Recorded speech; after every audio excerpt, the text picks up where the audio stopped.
Hi everyone, this is Delalić and I am the product manager for group import here at GitLab. Today I'm going to walk through an import from FogBugz into GitLab to show the current user experience and note any opportunities for improvement. FogBugz is one of our least used importers and is currently not getting any engineering time. So I was curious to see it in action. I'll start by pointing out that the only objects that I expect to be imported from FogBugz are issues.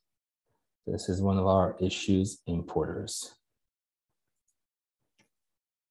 I've created a sample project in FogBugz and I have set up several different columns with different cases on them.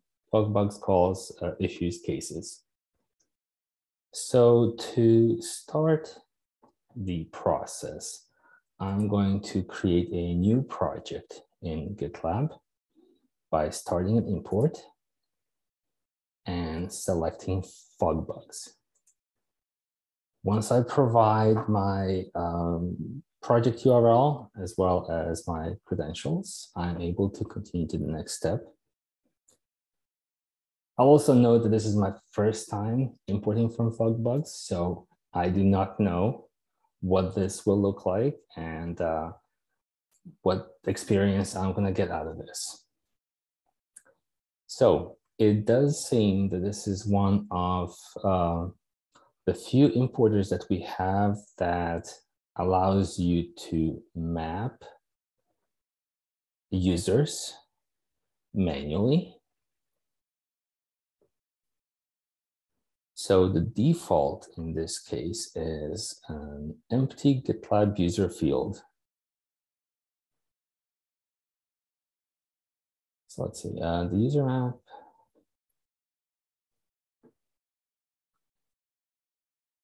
So the default is mapping all the FogBugz account IDs to full name. And then an empty GitLab user field will add the FogBugz username.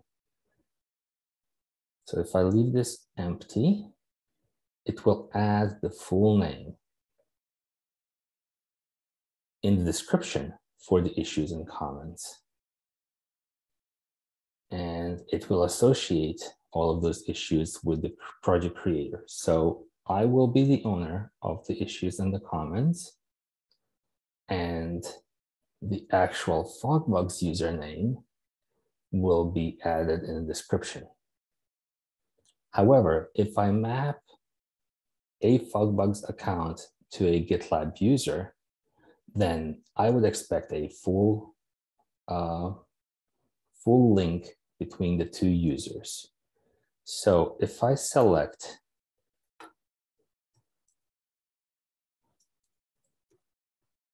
myself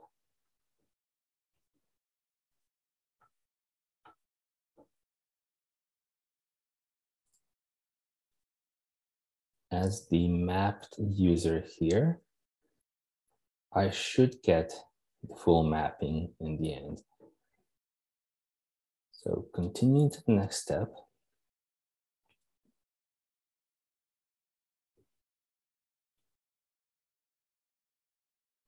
It does look like I can go back and customize the email addresses and usernames and how that's imported.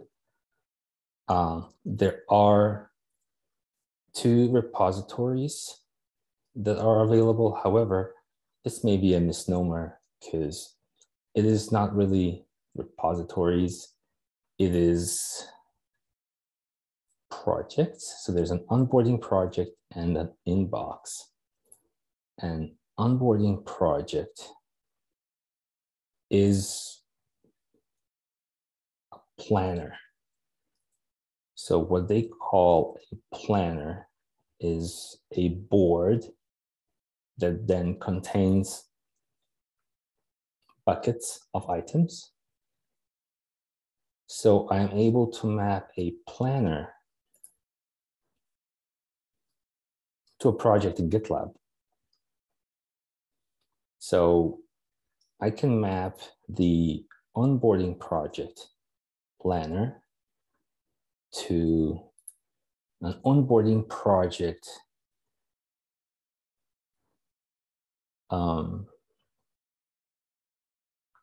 new project being created. So I will rename this so that I can more easily find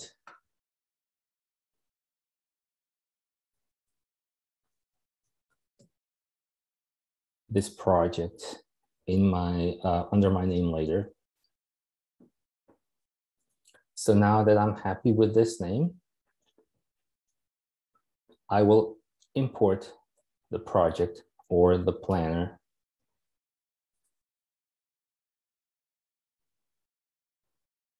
so the weirdity that I noticed is that even though I typed in a different name, it seems like it wanted to rename it back to the original. It did not take the name that I gave it. However, it does appear to have completed successfully and fairly quickly, given that it was a smaller project. So I will click on Go to Project to see what I have. Okay, so it did not take the name that I typed in. It did default back to the original name, which was Onboarding Project.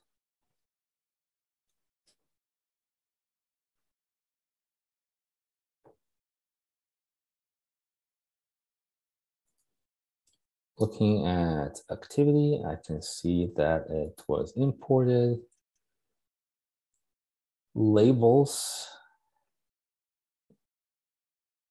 bug inquiry must fix. I am not sure if these labels actually came from FogBugz, because in FogBugz on one of my issues, I have used a few labels. And I am not even able to see the labels here. But in this case here, I have added tags, which I expected sort of to be translated into labels, which doesn't seem to be the case. So there's definitely priority here. There are subcases, estimates, story points, and I'll try to see where each one of these landed and how much of this was really imported. But to begin with, the labels I don't quite recognize, but this must fix label looks a lot like the priority here. So who knows if that's why I have the must fix label in GitLab.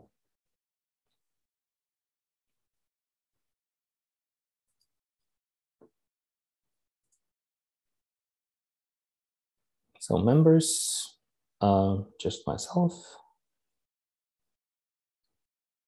Interesting that the person who I've added to be the owner of the issues did not get added to the project.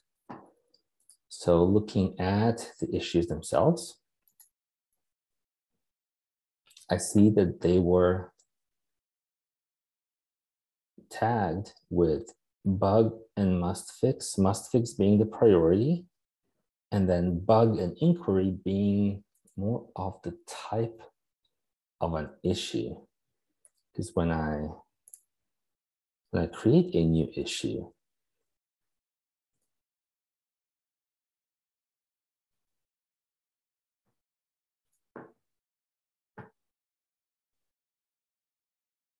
I guess I probably should have tried some of the other priorities and then imported just to see if these would get added.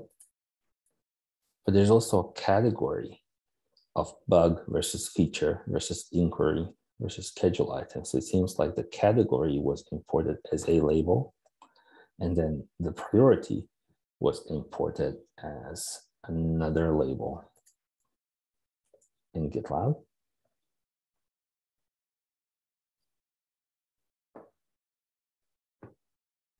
So looking at this one issue that I added, it does seem to have mapped the issue to the user that I specified in GitLab. The text has come across. However, the icon, which was an image that I attached in the description, did not come across. So this was mainly plain text that we were able to import.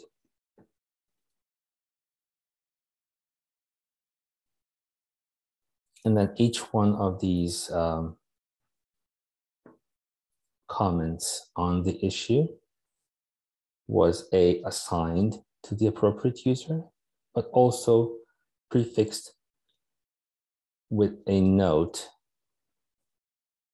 stating when and where and by whom was it created.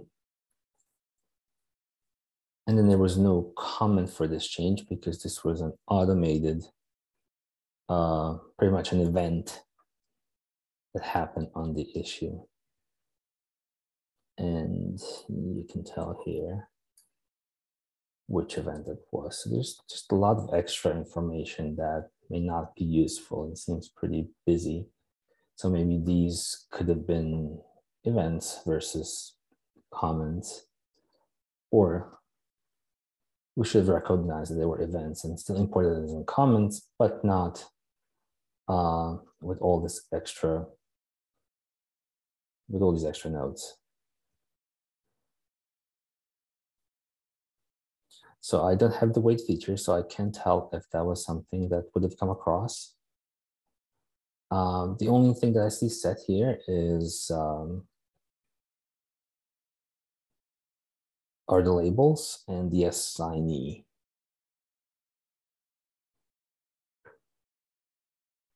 So I see nothing else that might have come across.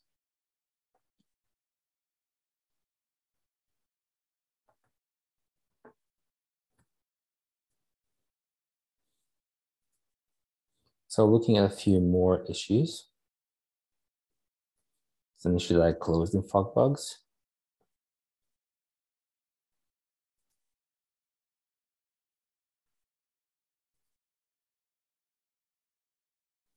So issue number 2, create your first projects, does have some URLs and a bolded portion. So I wonder if any of that styling came across.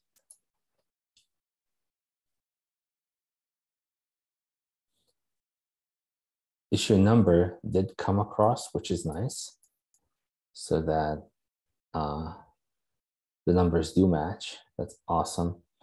The URL links were lost in translation, and so was the bolded video tutorial part of the text. So it seems that the markup is lost and we only got pure text out.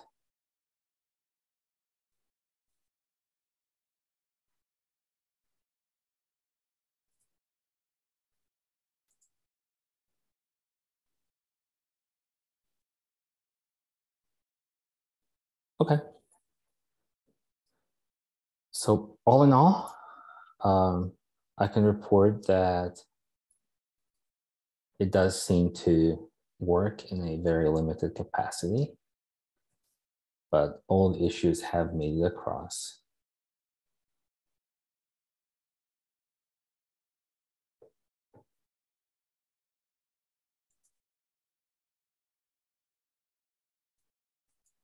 I think that's all that I have for this test. This was very helpful to me in understanding how this works and what seems to work for FogBugz. Thank you all for watching the video.